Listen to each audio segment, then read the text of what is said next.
Welcome to Processing Purpose, a business and lifestyle podcast committed to having honest conversations about the stuff in our lives that is often suppressed, ignored, or overlooked.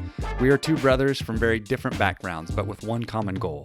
From entrepreneurship to relationships, from hobbies to house projects, nothing is off limits as we process becoming the best version of ourselves in business and life. Boom. Feels good to be back. We're back. We are back. We're back in a lot of ways. Man, so many things changing, right? I mean, just even coming in this morning and just talked about it a few times now, but just how beautiful the fall colors are, the changes in the air. Seasons change, and so do I. And I think there's a lot of changes internally going on, and I'm excited to talk about it and unravel some of this stuff. Yeah. But how you doing? Good. What's new? What's going on with you? We just got back, both of us actually, just got back from Texas. Yep. We actually weren't there together, though. We weren't. It was super random. Very random, actually. Yeah, I was there with a mastermind and spending some time with family, and you flew in for a little barbecue class. So I got, there was a little email that came out actually about 2 weeks ago. So this was really last minute, so super random. From my barbecue idol, a guy I've been following on YouTube for a long time, and he's taken his barbecue brand to the next level. So he owns Meat Church, which is now being distributed in hardware stores and just all over the place. And so really cool to see what he does and how he does it. Because I'm going to be throwing a little clinic at our place in the next week, and bringing some of that knowledge, excuse me, and all that information back to be able to turn over and give to you guys for, through my lens anyways, Sure. At least give my flavor of it. I think it's going to be extremely valuable. It's going to be really good. So yeah. Going down there last minute, Luke was already down there meeting with a group of guys, which I got to meet them and got to meet you guys, and it was special. It was just, I got to go to Utah before that. We'll get into that later, but a little bit of fishing. Texas, a little bit of fishing too. And my wife was super sweet and just gave me some time to go down and get some personal time. But going down and just being around somebody that inspires you is so important. And I got to meet him, got to take a picture with him, which seems simple enough, but getting a little juice from the person that inspires you is more valuable than I think most people think. Well, look, we've talked a lot about surrounding yourself with people that elevate you. Yeah, totally. Okay, for lack of a better word, right? Help you level up. And for you in this, relatively new pursuit and enthusiasm of smoking meat, like he's the guy that brings a little juice for you. And it's an example of, I think a lot of people are like, I don't know how to cultivate that. I don't know how to get around people that are more my tribe or the tribe that I'm trying to be a part of. And there's a really good example of just like, well, you paid to be a part of it. Right. And not only were you around, is it Matt? Not only were you around the, kind of the guy that was putting it on, but I'm sure you met a lot of cool people at the tables and stuff that are enthusiastic about the things that you're enthusiastic about, that will be relationships that you carry forward in other capacities. And so, if people are going, man, I just wish, I don't know how to do that. Like, you just do it. You just look for an opportunity. In this case, you spent money and flew. You don't have to, though. No. But look for opportunities to surround yourself with those people and then build and cultivate relationships. Around any hobby, there's community. You can go find community just about anywhere. And I say, like Luke is recommending, lean into that to find any way to get inspired. It doesn't necessarily need to be the guy that's, crushing it on social media or whatever else. It can be, a guy in the same town, but maybe has a reputation and you want to get some of that knowledge off of them too. But I was sharing with Luke too, I think what was really important for me to see, even though I didn't intend to, was seeing just how human, right? We hold anyone, our idols or our influences, up on a pedestal, and I think it's really important to humanize those people, because as we are growing in our craft or our expertise, we're all just people wanting the same things, needing the same things, and he even wanted to be validated with his class and how things went. And I thought, man, I needed to see that. I wanted to see that. And that was really important too. Yeah. I mean, we all, what I say is we all put our pants on one leg at a time. Totally. right? We're all the same people with the same desires, want to be loved. We love to laugh. Right. We need validation. Right. We're all the same. And it makes you realize that like, I can do this too, right? It immediately, for me anyways, breaks a barrier of any sort of self-doubt. Right, which was the connection there for me as well, because you were like, he needed validation. Right, from you, probably from others that night as well. And by the way, the night before, he just got done cooking for Dak Prescott's birthday. Come on. I mean, when you get to the point where you're cooking for the quarterback of the Cowboys' birthday, you've made it. You've done it. You just don't get better than that. Check the box, bro. Yeah. So he's hanging out with like, the best of the best, and still, at the end of the day, looks at me. I'm nobody. I'm a guy from Washington. I've done nothing in that field whatsoever, and yet he's looking at me asking, "Hey, how'd it go? Did you like the class?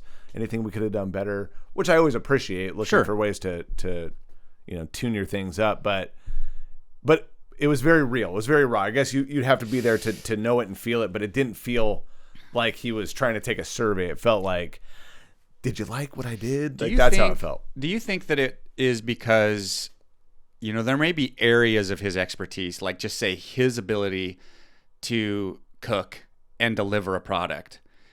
That's a silo in which he may have a lot of confidence. But now moving towards coaching, teaching, in this case, a workshop or a master class, it's like, well, I know how to do it, but I don't know how to necessarily teach it in a way that people can take stuff away. Do you think it was because it was a total different context? Has he done a bunch of these where he's going, was that helpful? Like, I know this stuff, but I don't know how to teach it. And there was an element of self-doubt there that can I teach this? Maybe, but I think he said that was like their 30th barbecue class. And I thought, geez, dude, you've done these quite a few times. But I think it was probably more, I don't know this actually for a fact, but it seemed like they were like, because they were at Dak Prescott's birthday the day before, it felt like, I always kind of joke around and say sliding into home plate when you're like, maybe a little last minute. Bit like, woo, we're getting in, and how to go just to make sure, oh, did we do it okay? And they did it great. I mean, when you've done it 30 times, you can do it backwards and still get it right for the most part. And so it was just fun, man. Like just, and again, like I think at the end of the day, when you have a big life, and we have a big life. We have young kids, we have businesses, we're going big. And a big life needs big breaks. So just to have that space and time with my own agenda was amazing. And, to be able to break some barriers for my own self, to be able to grow in the capacities I want to grow in was huge. And I don't know. I just love, like you said, I love just realizing it. I don't know why, even knowing before, as you're growing as a human being, that we do put our pants on one leg at a time. Yeah. All of us are not absolved from the same issues, but we still do it. We still prop people up, and it was just good to break that barrier a little bit. Yeah. Self-doubt's kind of the topic that we're going to kind of pull apart today, so that, it's kind of an interesting connection there, as well as, me being around the mastermind guys, while a huge blessing. They're all, 8-figure guys, on the verge of 9 figures in some cases. And I get around them, and while I am the guy that probably at least feels like he has the most to prove, there's still an element of, and I've known we've been doing this for 10 years with these guys, 10 years next July. So there's been an evolution for a lot of different things in each one of your lives. I've seen them make huge mistakes and lose millions, and I've seen them make good decisions and get lucky and make huge millions. Yeah. And so, I've seen all sides of it, but there's still an element of like, man, can I play at this level? Can I play at 8-9 figures? There's an element of self-doubt, What is the different? Have you identified a differentiator there in terms of like, is it luck? Is it good decisions? Is it like obsession? What is it? What is the? I actually really love the luck conversation. I think it's a very interesting conversation. And, maybe we'll do a separate episode on that, or maybe we wrap this all into that kind of the same conversation. But you ask anybody who's gone on, I was listening to, there's a podcast called The Operators. Okay. Relatively new. They're only 20 some episodes in, kind of like us, just created it this last year. Okay. And it is 4 guys that, all are 9-figure businesses, all in e-commerce. Wow. All in physical products. So like, the Hexclad guy competing directly with one another, or no, not at all. No, not at all. So like the guy that did Hexclad cookware, with Gordon Ramsay. And so that guy's on there. There's a guy in food and beverage on there that has Simple Modern, something like that. And anyways, and or Made Simple, or no, anyway, something like that. I've only listened to an episode and like 10 minutes, so I haven't gotten like really deep into what they do yet. But their topic this morning, as I was listening to it after dropping the kids off at school, was luck. And they said, you ask any highly successful person what role luck played in their success. Every single one said it played a massive role. Luck is a factor. And you've heard people say, oh, luck is, when opportunity and preparedness meet, yada, yada, yada. Sure. Okay. But that doesn't mean you're going to get lucky. It's still luck. Yeah. It's still luck that you ended up in a spot to be able to take advantage of that opportunity. It's huge. You've also heard people say the harder I work, the luckier I get. Okay. Sure. You're more prepared. Right? You move fast. You may see more opportunities, but you're still in a position where you're lucky. The analogy one of the guys used this morning was a surf analogy. And I'm a surfer, so it connected with me. Sure. And he's like, you can have a board, you can be in the water, and you can have the skill sets to catch a big wave. But whether that wave comes to you or not is out of your control. All day, every day. Wow. You still have to be able, you have to have the skill sets, right? You still have to be prepared and be in a position. But that wave may not come to you. And every surfer on the planet knows that that's just not always in your control, that you're going to get the wave. I actually sometimes feel that the less you try to control things, the luckier you get. Yeah. I do. I think a lot of times we get in our own way. We get in the way of luck sometimes. Trying to control every little piece of the minutia in our lives. It's like, man, the 80-20 rule, right? Like, do your 80%, or do your 20%. I'm sorry. Do your 20% and let it go, dude. Yeah. Yeah, I mean, one of my buddies in the masterminds, has a massive CPG business. And, you ask him how much of his company is luck, and he's like, a huge part of it. Yeah. So it's this interesting position between self-doubt, and I'm not even sure that's the right language for it, right? It feels like it's self-doubt. Yeah. That's kind of how it presents itself. Like, can I do this? Am I capable? But there's also an element of like, is that opportunity going to come my way? Yeah. Right? And that isn't necessarily self-doubt because it has nothing to do with self. Right. But it's still an element of, am I going to have these opportunities? And because I can also look at the businesses I've started, some of them I've sold, and I can go, ooh, that was a great business, and I got unlucky on the timing. Total. Exactly. I think in the expediency of that conversation right now, I think is happening faster and faster and faster with AI. Right? We've talked about that a little bit. We don't need to jump into that topic specifically, but meaning I think it's normal to have these conversations. It's normal to have a little bit more self-doubt right now because you go, I've got to have bigger conversations with myself than just, can I do it? Yeah. That's not just it anymore. Yeah. You have to ask, can I do it, and will this last? Yeah. Yeah, Devin asked me, he goes, do you think if you'd have been in a position like I was to take advantage of the opportunity that I was, that you could do what I do? And I went, yeah, I could do what you do. No doubt about it. Yeah. And he's like, then it's just a matter of timing and the right moment and luck. And I'm like, I hate that it feels out of my control.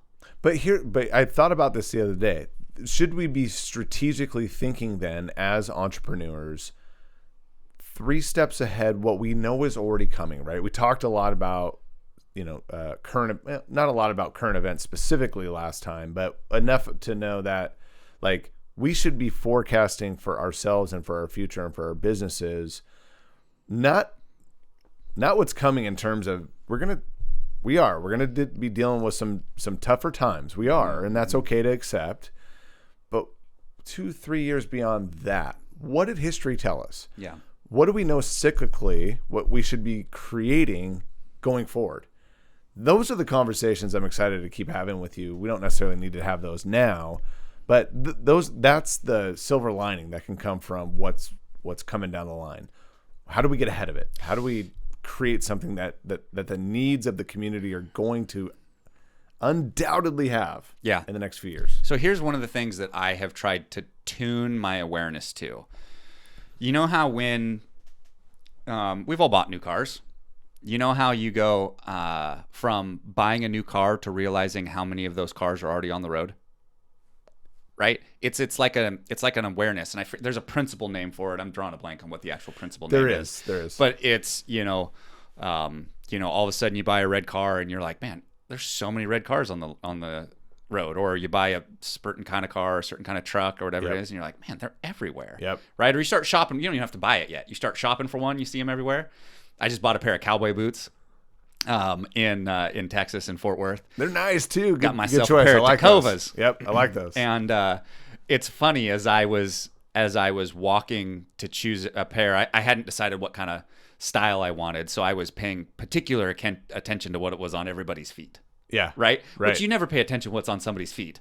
But now all of a sudden you start paying attention to it, and you're like seeing trends and patterns, and you're like, okay, I'm starting to take that mindset towards opportunity. Ooh. Okay. I like so that pattern based. How can I tune my awareness to red cars, in air quotes, in opportunities? Can I start paying attention to the products I use, the environments I'm in, the language that I hear everybody else talking about, the complaints that they have, right? I wish this worked this way, or if this happened this way, or gosh, this happens every time, right? Can I start tuning my awareness to look for opportunity? And I think that dovetails with the question that you just asked, and that is, can we look ahead 2-3 years based on what we know looking back on where the opportunities are going to be? Maybe not, right? That, did you read the book, The Psychology of Money? No, I have not. Get it. It's a fantastic book. And one of the things that book talked about is how we try to use historical events as a projection of what's to come. Right. And the challenge of that is our rear view of historical events. Probably, I was going to say without exception. I'm not sure that that's fair to say. But a large portion of historical events that we're using were unprecedented. Look at the housing crisis of 08, 09, right? That was unprecedented. But I think if you still draw generalities from those events, like hard times with money, right? Like some people are just going to be pinched for money. So like concepts of things I've thought about, and I'll give it away. High probability I'm not chasing this rabbit hole, so go for it. But things like Value Village killed it in 2009, 2010, 2011 because everyone was just strapped for cash. Yeah. We need to go thrifting, and it became a cool thing. Remember, Ben Haggerty and Macklemore and all those guys came out with Thrift Shop, became a huge success because those were the needs of the community and society at the time. Yeah, the macro trends. Right. Sure. Right. And I wonder if there's going to be more and more space for that going forward. Yeah. And should we be shifting our mindsets toward bigger needs? Yeah. Potential needs. And I just to finish my thought there, I think that we need to be careful though projecting, well, this is what's going to happen in the housing market, right? When you start to get, and the housing market's still a macro market, but you kind of look through a micro lens if you're not careful, going, look at what happened in 08, 09. We're moving in the same direction. No, we're not. That was unprecedented. And what we're going to have happen in front of us is unprecedented. Look at the pandemic. Unprecedented. It's going to be a slow... Instead of this, right? We're not going to see this. We're going to see the slow decline. Yeah, and if interest rates correct because the Fed decides we need to turn things around, it's not going to decline. Interest rates get to 6% and hold on to your consones because real estate's going to go through the roof again because everybody's being like, get the cheap rate, right? Yeah, so right. We can't use historical events to forecast what's going to come forward because what's coming at us is going to be unprecedented as well. It's all going to be different. So don't get too specific in your strategies. Yeah. So, but can you tune your awareness to opportunity is kind of where we were going with that. And that is, what can you see? What can you hear? What can you observe to make you go, and what are the bigger trends? Whether that's in AI, whether that's in green initiatives, whether that's in, more people cooking from home, more, whatever it might be. Right. What are some of those bigger trends that will happen, as you mentioned, as it relates to a macro of somebody being pinched, that we can position ourselves to take advantage of? Totally. In line with that same thought, back to what I've said before, is you have to absolutely be within the realm of the opportunities you're looking for or hoping for, right? Yeah. You have to be that person. You have to become that individual, like you said in previous podcasts as well. Become what is required. Yeah, it's just not more accurate than that. You have to actually, you actually have to will it to happen. Yeah. in a lot of ways. Yeah. And in some ways you can, depress in a more technical sense your self-doubt, but in other ways, self-doubt is just something that you just have to move forward with. It's just attached to you a little bit. And we just talked about it actually before this. It's important, actually. It's not a negative necessarily. It can become a negative if it overtakes everything. But a little self-check was what I call it, more than a self-doubt. Mm-hmm. Self-check, kind of important on the road to risk, because there's Phil Stutz, I can't remember exactly what he calls it, but the psychologist that I brought up before, Mr. X, I think is something, it's within all of us. And Mr. X is basically like the blocker of our progress, right? Like we take a step forward and we go, oh, this feels a little uncomfortable. Well, Mr. X is basically protecting us from those risks that most of us are wanting or willing to take. And Mr. X just stands in the way and says, I don't think so. Let's not go down this road. Yeah. You have to break through that barrier constantly. And that little self-check, again, can become dangerous, but it's not a bad thing. It's when the self-doubt creates paralysis. That's when it becomes dangerous. Yeah. Right? When it holds you back, when it prevents you from taking action, when your self-doubt gets in the way of you making decisions. That, I think, is when it becomes dangerous. But, I know people would look at the things that I've accomplished in life and go, dude, if I could only. Right. And yet I look forward and go, if I could only. Right. Right? So we're all saying the same things and taking the same actions and probably feeling the same feels. Yeah. At every level, because I'm looking at what's in front of us right now with my primary company that I have, going, is this going to all work out? Sure. Can I make this happen? Can I pull this off? And also recognizing that even the language, can I pull this off? There's a percentage of it that's not up to me. So while we put a lot of pressure on ourselves. I'm talking to myself here. We put a lot of pressure on ourselves that our success is up to us. And the only thing that we're really in control of is our effort. The cards still have to fall our way. We still have to get dealt a hand that we can play. And that's not going to be in my control. And as much as I want to say that that's like freeing, which I guess it is on some level, it's like, yeah, but I want it bad. Yeah. I want those opportunities. I want the luck. I just have to make sure I'm prepared. Yeah. I kind of almost equate mental anxiety with self-doubt. Okay. Meaning well, actually the video you sent me, thank you for that. The study that came out that said the same part of the brain that handles anxiety handles gratitude. Yeah. And the best way to flip anxiety, which again could be mental anxiety, self-doubt. And I call it mental anxiety because self-doubt doesn't necessarily come with a feeling all the time. Sometimes it's just a circular thought pattern. Yeah. You're just like, I can't get out of this little thought pattern. I feel okay, but I'm like, just can't get through this weird barrier. Yeah. But knowing that gratitude can totally pierce through that, I think is really important, meaning go straight to gratitude. If you're starting to feel that circular pattern, go, whoa, what am I grateful for right now? Because, like you just mentioned, the bigger world picture, whoa, we're doing things well, man. Yeah.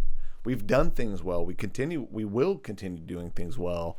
And I think it takes a moment of that to check through and go, whoa, all right, let's keep moving forward, because self-doubt is so temporary, right? How much of that anxiety, gratitude conversation plays back to previous episodes where we've talked about enjoying the process?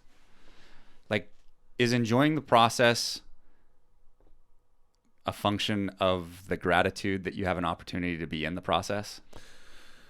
Yeah, I've said actually recently more than anything else that, man, just the fact that I can have these conversations, right? Like opportunity, choice, options, like just even having options. Most people don't, most people don't. It's easy to forget that. So yeah, to answer your question, yeah, totally. One of my buddies asked me this last week because we were having kind of a conversation around process and fulfillment and some of that stuff. And he goes, let me ask you a question. If you made $1 million a year, do you think you'd feel different?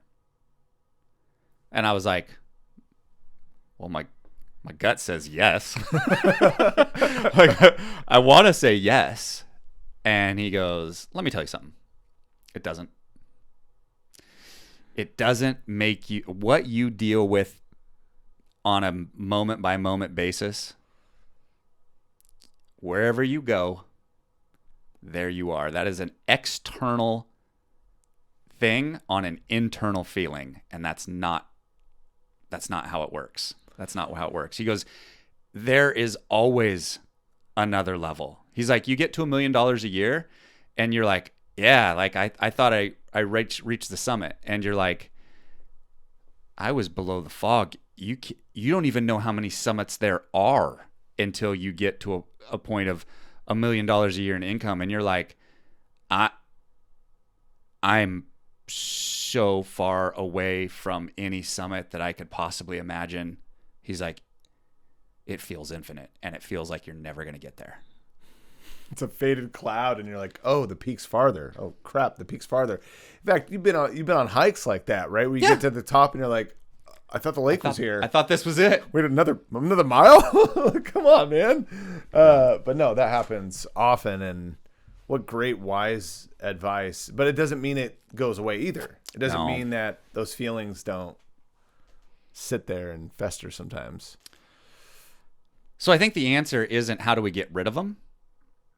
As we're talking about this, it's not a matter of getting rid of, and we can call it whatever we want, self-doubt, anxiety, the feeling of getting to that next place. You just have to recognize that everybody has it. We're all carrying that level of, am I good enough to do this? Am I going to get found out? Can I do this? When's this going to happen? I think subject to change as I grow bigger and start more companies and do other things. But it sounds like to me, from those that have been at a place where I feel like those feelings would no longer exist for me, that everybody's carrying it.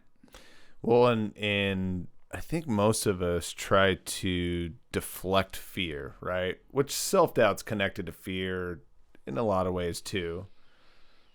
We try to deflect it. We try to get rid of it, right? I don't want to feel that feeling of fear. The only way to conquer it is so uncomfortable, right? But of course, in a lot of ways, it saves our butt from dying and all sorts of other disasters. But the only way to really master fear, in my opinion, is to actually invite it in. To invite it in and to accept it and to own it. And I think when you do that in a kind of in a bigger sense, and I'm not trying to get overly spiritual, but the observer we've talked about takes control. Yeah. You know, and I don't mean that in a micromanaging kind of a way, but in a holistic, everything's going to be okay kind of a way. Yeah. Like that's a smaller piece of what's actually going on here in terms of our perception of reality and the bigger questions. Is self-doubt just another form of fear? Yeah, I think so. Yeah. You know, call it mental anxiety or whatever fancy word you want to put on it. But yeah, I think it is. It's just it's a moment of, you know, I just read randomly and I start to see these things and realize that fate is putting them in my path. But I think in truth too, back to your other point, is when you start to look at what bothers you about others, you actually internally learn a lot more about yourself when you really start to pick those things apart. And so, in other words, your point to, man, I just, you know, I'm tired of feeling inadequate. Yeah. In these circles, I'm tired of, I should be here. I know I should be here. But I think, you know, as you know, many people have said before, that luck has so much to do with that path of getting there. Is I kind of lost my train of thought with it, but I think it ultimately it's important that we check into that, I guess is what I'm saying, on a regular basis. Lost my train there, but yeah, I'll get back to it. Well, what kind of role does self-doubt play for you? Do you feel, I don't know, how does that show up for you? Do you battle that as well? Yeah, and I think unfortunately it can be driven by others. And that's the point I was going to make. There's the connection is I think we have to check into how we're looking at others and judging others, because that's probably how we're inwardly judging ourselves. You know, and I can easily do that as well, right? Meaning I allow others' opinions of myself to kind of guide where that self-doubt and self-worth sits sometimes. And I think those two things are interconnected in a bigger way, sometimes more than we think. So I think checking in and asking, where is our self-worth? How do we measure that?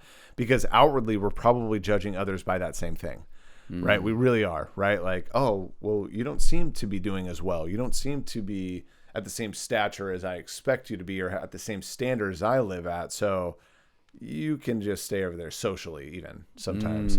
Internally, what we're really saying is, that's how I see myself right now. Yeah. You know?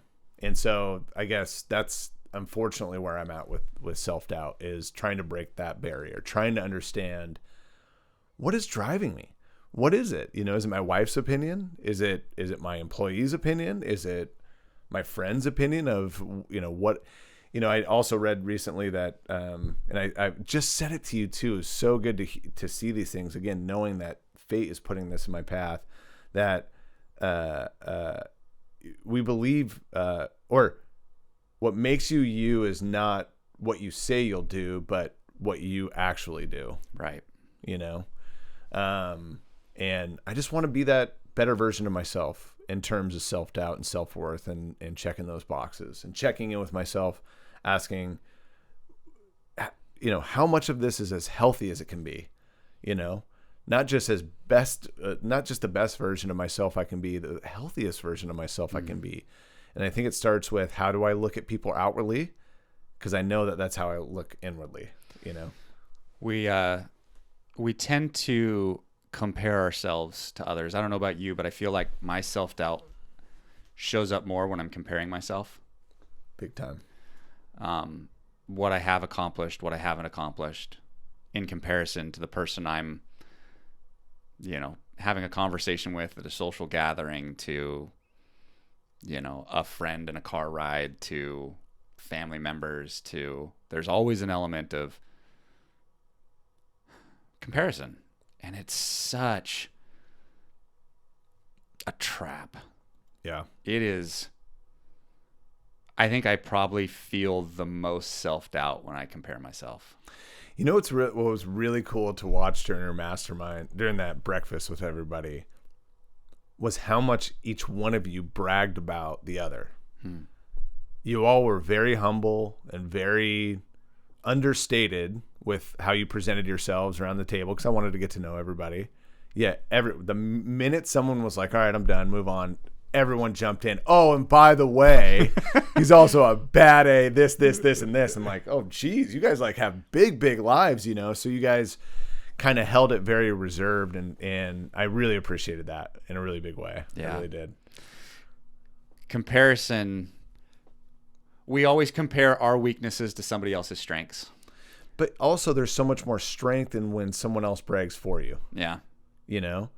And so what if your special sauce, I try to make it mine, but what if your special sauce was, and I've kind of tried to say it out loud, that I vow to make other people feel great about who they are. Mm-hmm. That's all I'm focused on. Because when we get in the comparison trap, often we're wondering, did they notice how awesome I was? Yeah. Did they hear my accolades? Yeah. I mean, I've accomplished so much. They didn't notice? Yeah.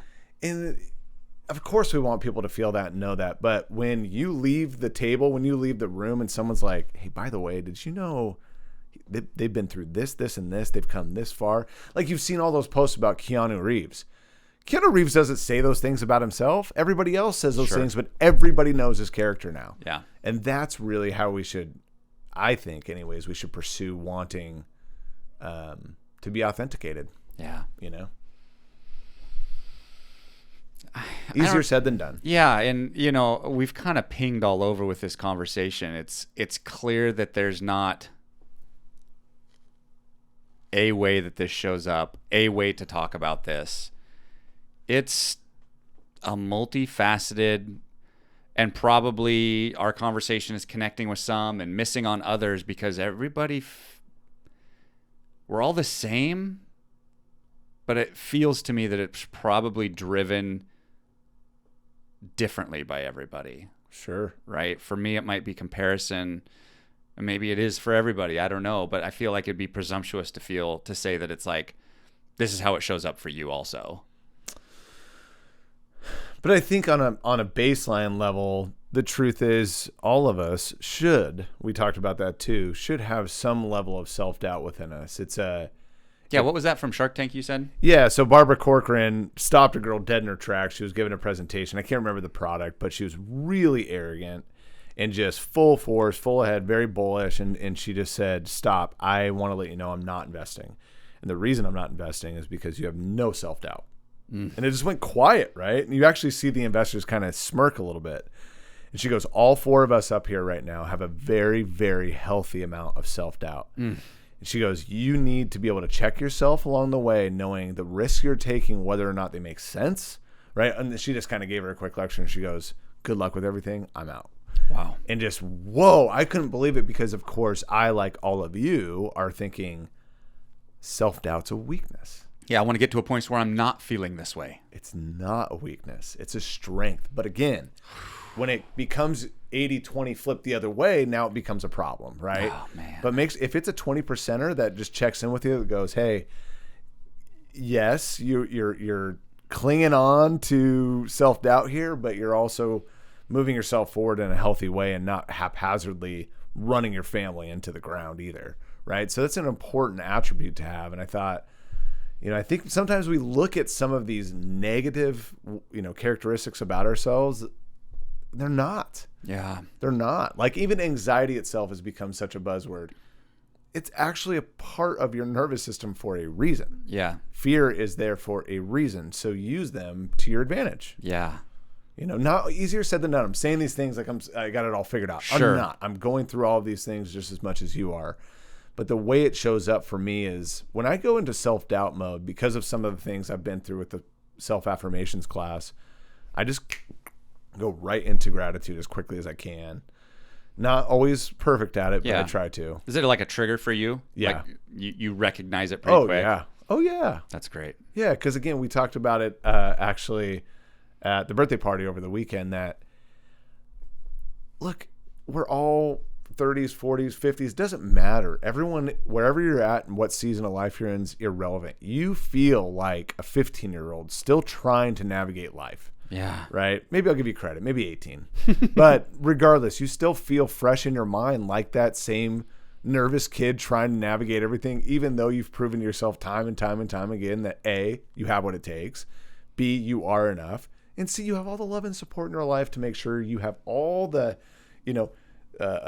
crutches around you. I don't want to call them crutches because that's a negative, but you know what I mean? To hold you up and prop you up in times of need. Yeah. That's true for you. That's true for all of you out there, right? And if you lack love and support, again, there's community out there for you. You have to go out and make an effort. What keeps popping into my head as we're talking about this is keep taking swings. Yeah. Right? Keep taking... And the reframe that you just said, like self-doubt isn't a weakness. It's actually maybe even a strength when it's healthy. Totally. Right? When it's framed right. Is like, whoa, that kind of hits me right in the forehead. Like, I never even really thought about the fact that it could be a positive. Yeah. Right? It's because it's an uncomfortable feeling. And as a race, we want to not have uncomfortable feelings because they're uncomfortable. Yep. It's like, this shouldn't be here. Totally. But yeah, just keep taking swings, recognizing that sometimes you're going to connect. Sometimes you're going to get a base hit. You know what? Sometimes you're going to get unlucky and you're going to hit the piss out of the ball and it's going to be right at somebody. Yep. Sometimes you're going to get lucky and you're barely going to connect with the ball, but somehow it lands for a bloop. Yep. And you get a base hit. And you know what? Sometimes you connect you hit a grand slam. Mm-hmm. And if you're not taking swings and you're just looking at strikes, you miss 100% of the shots you don't take. Or not even grabbing the bat. Yeah. I mean, grab the bat. At least square up. Yeah. At least get yourself in a position where you're seeing the opportunities come in. But Luke's right. The analogy baseball and life are so much more accurate than anything else because baseball is based on failure. And I know that sounds like, oh, man, really? But, yeah, they're learning experiences, not failure. Right? We know that. So we just it's the World Series right now. Yep. And great timing. We were just in Texas. The Rangers are in the World Series.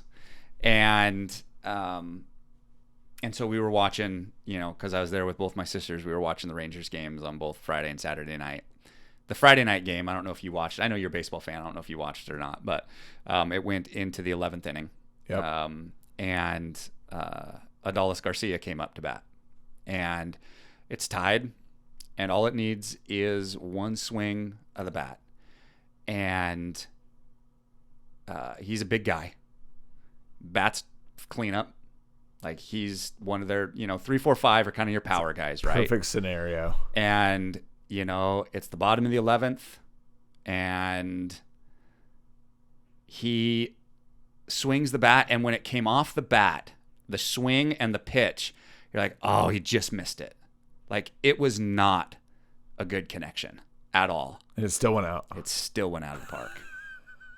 He muscled it out of the park in right field. Everything he could. And it was like, sometimes you don't even connect fully. But it was enough. And he was the hero that night. And they won game 1.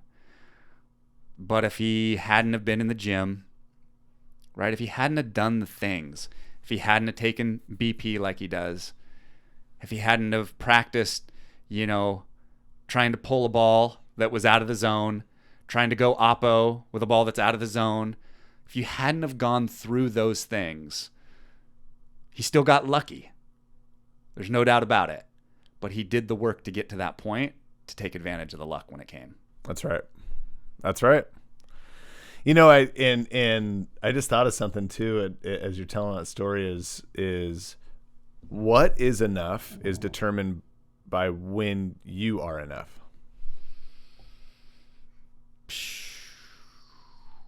Write that one down. Yeah, I think that's true. But great analogy with baseball too. I love those connections, and I appreciate you being vulnerable today. I appreciate you just going, dude, this is kind of it. This is what's circling. Yeah. And there's always this moment, when we talk about topics sometimes of like, should we cover this? We just want to make sure it's relevant. Yeah. Man, I just don't know if there's a more relevant topic for anybody out there. For me, for sure. And even any of us out there that are, jolly, glowy individuals, we all, again, are not absolved from the same thoughts, doubts, positions in life. I mean, we're all kind of going through it, and I think it's important. I'm going to go back to what I just said. I think it's important to measure when you decide you're enough. I think that's where the line is. And I get that it's a faded one because, again, I read, your life actually starts in your 40s. Up until that point, you're just doing research, Right.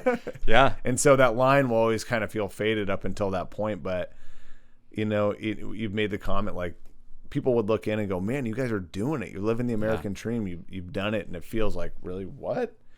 But I feel like I'm just getting started. We should start enjoying it too. Yeah. Because we've done a lot of research that has put us in a position to start drawing a little bit more clear line around our worth personally. I just kind of put my final thoughts on this. Like, I don't feel like for me in this conversation, it's like, this is how you handle self-doubt. No. I think for me in this conversation, it's like, here's where I'm at. And I'm just kind of going, I feel inadequate. And what I want our listeners to understand is that I feel it too. Totally normal is the message. I think no specific way to handle any of it. Yeah. But you're normal for feeling the way you feel. Yeah. And that's important to hear. You have permission to feel that way. Yeah. Because none of us want to feel inadequate, less than. Because that's how it shows up. Yeah. Right. And none of us want to be comparing ourselves to somebody else and going, God, if I could only. Yeah. As I just shared too, the other thing I saw was, while we're sitting over here doubting ourselves, others are looking in wondering how we're doing it so effortlessly. Give yourself more credit. Yeah. So there's those moments too of like, oh man, And like Mark Cuban said, you're going to have your rich days, you'll have your poor days. Being wealthy is a state of mind. And I think that's true with self-doubt, self-worth, all of those questions as well. I love you, man. I appreciate you being rugged, raw, real. Nobody can ask for more than authenticity. So thank you for being you. Yeah, appreciate it. Love you, man. Thanks for meeting me in this conversation of just processing it all. I don't like the way it feels. No, it doesn't feel great. But all of you, we are enough. And I think you have to start drawing that line today, right? Yeah. Just start drawing that line now of like, dude, we're doing great, right? And of course we want progress. We don't want necessarily contentment to take over our lives and become complacent. That's not what we're talking about. We're just talking about checking the box of going, I am enough. I can keep pushing forward because my day will come. Yeah. Right. And others are reminding me of that. And so keep the course, trust the process, as Chris says, right? Keep taking swings. Keep taking swings. Absolutely. Okay. Love it. Love it. We're out. Thank you for tuning in to Processing Purpose. We hope you grabbed a few golden nuggets to take one step forward in your journey of life and business. Please remember to like and subscribe our channel if you'd like to get more content to help you build and grow everything around you. Make today your best day. Today is day one.